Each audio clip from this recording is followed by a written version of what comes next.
Welcome back to Dan91's Garage. This week I'm going to weld the wideband 02 bung into the downpipe for the turbo kit. I'm also going to finally teach the backbox a lesson with a big hammer. See you guys in a sec. So it's time to install the wideband 02 bung, and my wideband's from AEM, and they say that the bung needs to be placed 18 inches or 45 centimetres from the turbocharger. So unfortunately that places it after the flange joint and somewhere underneath the sump. So for me that's a little bit of a dodgy place for a sensor to be, sort of under the car. Plus if you have it after a joint, there is a danger that if the joint starts to leak it throws off your air fuel ratio, so that kind of sucks. Anyway, when they say 18 inches, I think what they mean is 11 inches because that puts it in a nice place on this particular downpipe, because I've seen people place it up here before 2 or 3 inches away on tiny little bonnet dumps and they seem okay with that. So it will most likely shorten the life of the sensor, but I don't think it's going to cause any problems with accuracy from what I've researched. So essentially, being as I've seen, like I say, people stick them right here by the turbo's sort of turbine outlet, I think I'm just going to shove mine down here, which is as far away as I can get it. I could put it at the front here, but then there's a danger of the wires catching on stuff, so I'm going to stick it underneath and then go up and round with the wire. So I've already kind of eyeballed it down here, and I can put it in there and that should be fine. So I've marked up my tube, and that'll allow me to route this up and over the back here. And by the time that's sunk in by another 15 mil or so, it should be well clear of the turbo oil drain as well. Anywho, let's get this downpipe off and then we can drill a hole in it. So the AEM wideband kit comes with a stepped style of mild steel boss. Now that's great for when you're putting it onto flat pieces of steel, but I don't know of any exhaust that's flat. They're all round, so I don't quite know what these stepped ones really do, but essentially they're kind of wrong for everything unless it's flat. I mean, I've got a piece of test pipe here that's almost the same diameter as that, and if we push that in there you can see the problem. Obviously you see there's obviously going to be a gap at either side because obviously the surface you're trying to mount it on is curved. On the previous 02 boss that I welded into the front of the centre section, that had been coped, which basically means the bottom edge of the boss is sanded or machined to a curve to match the pipe. So what I'm going to do is I've had a measure up. Obviously this is 2.5 inch, so 63, 64 mil. And if we pop over here to the linisher, we'll see obviously this has a round end, and the roller on this is about 67 mil. So it's 2 or 3 mil bigger than we need, but it's not going to cause a huge problem, I don't think. So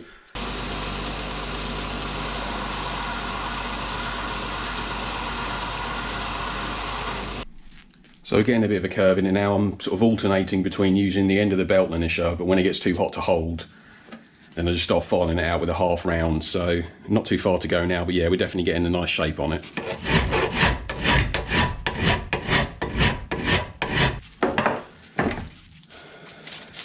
And I've also put the blanking plug in there, so when I squeeze it up in the vise it's less likely to distort it. So there we go, we'll carry on with this.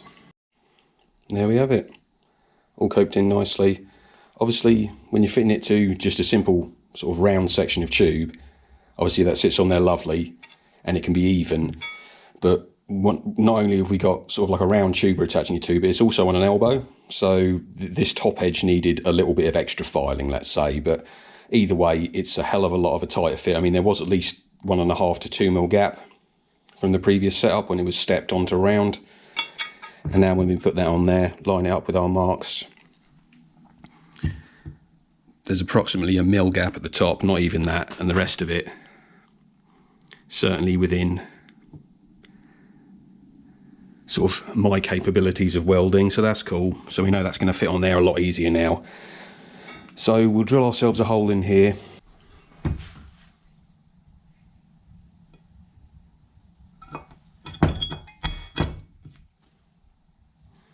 Good enough.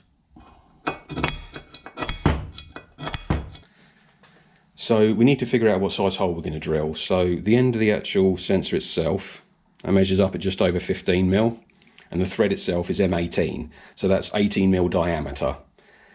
Now, we could drill a 16, but that doesn't give us much leeway if we sort of slightly move the boss when we're welding it on. So I think we'll go for an 18mm hole. That way we've got 1mm clearance or 1.5mm clearance all the way round, because my step drill only works in 2mm increments anyway. So, and another little tip for you, to save counting all of these when you're going up to the bigger numbers, obviously it's in steps of 2, so 4, 6, 8, 10, etc. I just mark it off with a permanent marker so you can see which one you want to go to. So the last one I had marked up was 16 and I want to go to 18, so just going to mark the step in black marker. That way we know where we're going to and we don't have to worry about counting as well as drilling. So we'll give that a whirl.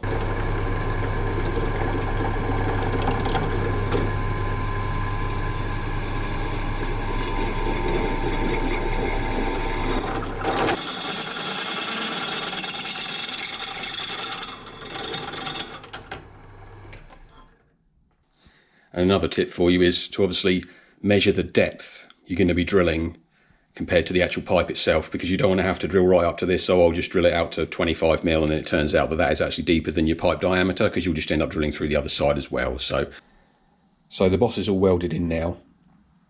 I marked up the top edge of it because it was unique in its sort of orientation, because obviously it's a bit tighter on this side of the bend than the other, and the coping was sort of filed to suit that.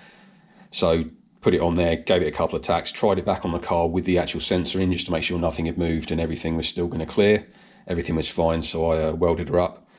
Used some 0.6mm wire. A bit disappointed, I've got a little bit of undercut on the actual boss itself, although this only has to be strong enough to obviously tighten the sensor in against. It's not structural to the, you know, from the turbo to the downpipe brace and everything, so it's going to be absolutely fine. And there's only, if I'm being critical, there's only like 0.5mm of undercut there. I think the problem was I was using 0.6mm wire sort of flat out rather than using stepping it up to the 0.8mm wire and using it a bit more within its sort of range of capabilities. But she's on there and she'll be fine. So currently just going to stick the bung in there because I haven't got any of the wideband stuff wired into the car, and it's not good to leave a sensor in there unheated because it will just get sooted up and shit. So I'm going to plug that off for now, just while we're going to play about and do a bit more testing stuff. So I'll leave it unpainted for now, simply because I want to check that when the car's been run, make sure there's no leaks or anything from the welds. So you can quite easily see if there's a pinhole leak, you'll end up with soot coming out of the gap. So going to leave that unpainted for now. I'm pretty happy that the manifold's okay, which is why I've painted that. But yeah, you'll be able to sort of feel it or see it when you do your test with the old bit of ripped up tissue to see if there's any blow by out of the joints. So yeah, ready to go. That's all finished off now. So we're ready to fit the turbo oil drain to the TD04. This is from Raw Car Performance on eBay, and originally the Subaru style has a longer pipe there off at an angle, but there's no need for it on this one, so I just chopped it off shorter, cut it off where the bend was, and obviously where this has been crushed formed, there's sort of like a half a bead left on there now from the sort of crush side, and that'll help to stop the hose from popping off. At the end of the day, if there's enough pressure in the crankcase to sort of blow this hose off of here or off the one that's on the pan, then there's something very wrong with your engine anyway. So there we go. The other thing to note was the original holes in this, the pitch of them was too close together, so I had to file them out before it would even fit the turbo. Thankfully the gaskets do fit. Now I've got a choice here of two of probably the worst gaskets I've ever seen to use. So this one came with the drain adapter. It's thicker, but it doesn't look particularly wide in the areas where it would be important. At the end of the day, it's the same size as this, so it's not going to help a huge amount, but this one came with the turbo from Max Speeding Rods, so I think I'm going to use this one instead. It's a bit thinner, but they're both card gaskets anyway, but it just has a bit more material around it, and I feel a bit safer using that one, so we'll pop him on there. We're not going to use any extra sealant, obviously, you know, the gasket is the seal.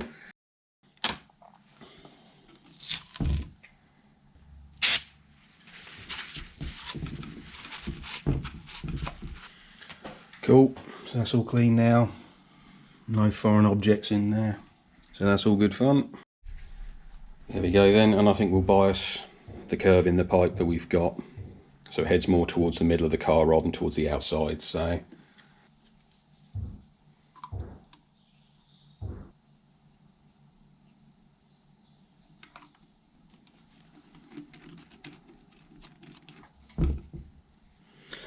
try and eyeball it through the drain as well to line it up with the centre of the hole on the case. Ooh, earthquake. And we'll nip these up.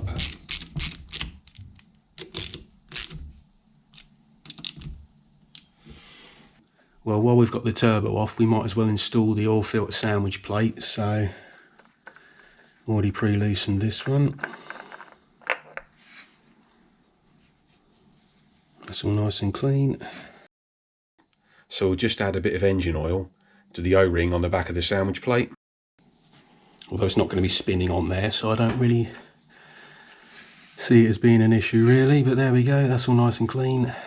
So we can just drop that on there.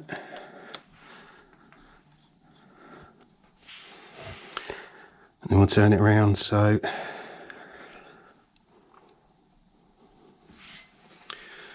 we're going sort of as straight down as we can really, I think. Yeah, we'll leave that there. So that's now touched down. So obviously this didn't come with any instructions because it's a D1 spec special, so it needs a 26mm socket on it, and obviously had to buy a 26mm socket because I didn't have one. But the good thing about that is it's brand new and nice and clean, because the last thing you want to do is use some sort of dirty munted old socket that's full of rust and oil and crap, God knows what. So I say you're only supposed to tighten this down basically as tight as you would an oil filter, so that's usually 1/2 to 3/4 of a turn. So 1/4, 1/2, and then a little bit. So that's pretty solid on there now. And now we get to screw the oil filter back on the top. Now, this oil filter itself has got so little miles on it, we're just going to chuck it straight back on. So again, now this needs to go onto there with the same amount of tightening force. So we'll touch that down. So he goes back on. So we can hold the sandwich plate as well, so that doesn't want to spin sort of underneath it. So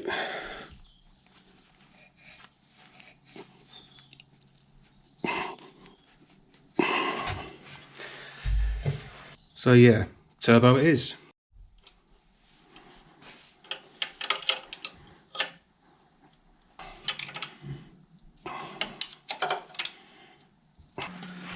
So that just leaves us the last part at the bottom here.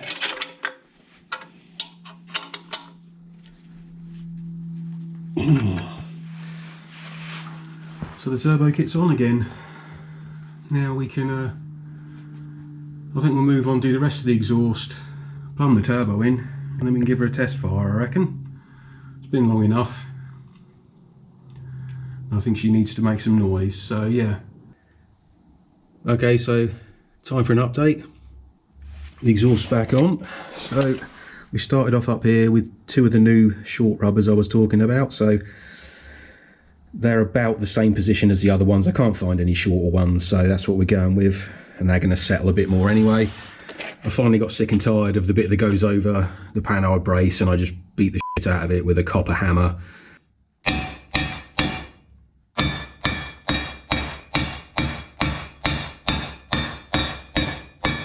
And now it is clear by about 10mm, or 3/8 of an inch basically.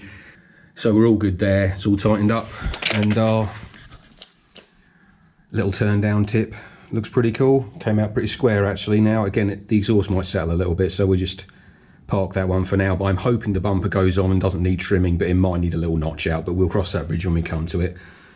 So we'll pop around the front now. So we've got our freshly painted front brace plate on, just behind the cat, and just in front of the cat. This rubber on this side, a little bit of tension on it. This rubber on this side, a bit more. But that's just how it worked out with this particular exhaust. Like I say, the exhaust is not great, so that's how it was when I bought it. Dropped our Toyota narrowband O2 sensor back in. Thankfully, we're a good 30mm clear to anything of it touching. Plugged in back in up there. Again, that's the fun we're working on these little cars. You sort of end up doing half the work from the top and then half the work from underneath, but that's clear and that's all good. So he's back in. And you follow it round, nice and clear under the sump. 3mm spacer, with our 2 gaskets bolted up nice with some more M10s and flange nuts. So she's about ready to go. Wideband O2 port, that's blocked off with a stainless bung that we use to protect it for the welding process. We've also got a nice copper washer in there so it seals. So all that's left really to do is add the feed and drain line to the turbo, and then we can fire this thing up. So that's it for this week. Thanks for watching, guys. I truly appreciate it. Don't forget to like and subscribe, because in the next episode, we're going to give the Starlet Turbo its first test start. See you soon. Take care.